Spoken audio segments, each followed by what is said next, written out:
Marble art কীভাবে করবে, খুব সহজ বাট খুব সুন্দর কিন্তু আর্টটা। প্রথমেই দেখো এখানে আমি ব্ল্যাক পলিশ পরিয়ে নিয়েছি, তোমরা যে কোনো কালারের পলিশ পরাতে পারো। সেটাকে 2 কোট করে কিওর করবে, তার ওপর দিয়ে এখানে ব্লসম জেল ইউজ করবে। ব্লসম জেল ইউজ করার পর সেটা কিন্তু কিওর করা যাবে না সেই অবস্থায়। তো আমি এখানে হোয়াইট কালার দিচ্ছি, তোমরা যে কোনো কালার নিয়ে জিগজ্যাগ মোশনে সরু ব্রাশ দিয়ে কিন্তু এইভাবে স্প্রেড করে দেবে কালারটাকে। এবং দেখো যেহেতু এখানে ব্লসম জেল দেওয়া, কালারটা কতটা সুন্দর একটা স্প্রেড করে গিয়ে নিজের একটা লুকে চলে আসছে। তো দেখো কতটা সুন্দর লাগছে। এই আর্টটাকে কিন্তু আমরা মার্বেল আর্ট বলি, ভীষণ সুন্দর লাগে।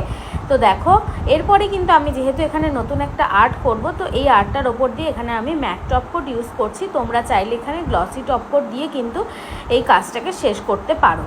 তো কেমন লাগছে অবশ্যই তোমরা জানিও। একটা ধোঁয়াশা, একটা মেঘলা মেঘলা যেরকম ব্যাপারটা থাকে সেই রকম কিন্তু এফেক্টটা এসছে।